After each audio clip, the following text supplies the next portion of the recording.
جو واقعہ سیالکوٹ کے اندر پیش آیا یہ بہت ہی بھیانک واقعہ تھا،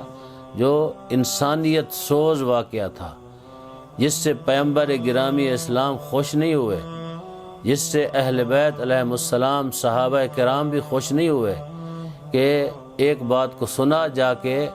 اس طرح کا کام کرنا جو یعنی بدترین لوگ کرتے ہیں وہ کام انجام دینا، ایک مسلمان کے ہاتھ سے کام ایسا ہو جائے۔ ایک تو ہم ایک اسلامی حکومت میں رہتے ہیں، یہ جمہوری اسلامی پاکستان ہے، یہ کافروں کا ملک نہیں ہے کہ ہم یہاں جو مرضی کرتے رہیں۔ وہاں بھی ہمارے مراجع مجتہدین کہتے ہیں اگر آپ رہتے ہیں، آپ وہاں مہمان ہیں، وہاں ان ممالک کا بھی کیا ہے، ان کے قوانین کا احترام کریں، اگر نہیں کر سکتے نہ رہیں، چھوڑ دیں، اگر آپ کو ان کے قوانین پسند نہیں ہیں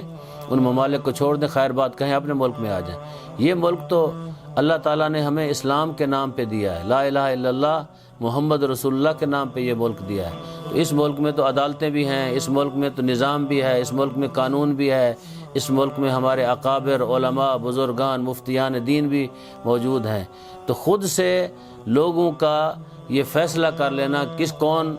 رسول اللہ کا گستاخ ہے کون نہیں ہے، اور ان کو وہیں کھڑے کھڑے مار دینا اور ایسی بھیانک طریقے سے یہ کام انجام دینا جس سے اسلام کا سر جھک جاتا ہے۔ ایسے واقعات سے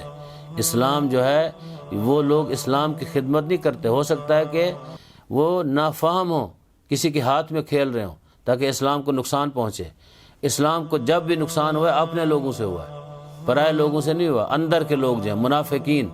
انہوں نے نقصان پہنچایا ہے، باقی لوگ اسلام کا کچھ نہیں بگاڑ سکتے۔ ہمیں پتہ ہے کہ ہمارا فلاں دشمن ہے، فلاں دشمن ہے، تو ہم ان کو جانتے ہیں، اپنے دشمنوں کی بھی ہمیں پہچان ہے کہ دشمن ہمارے جو ہیں واضح ہیں۔ اس دنیا میں بھی بڑی طاقتیں جو ہیں وہ ہمارے دشمن ہیں، ہمارے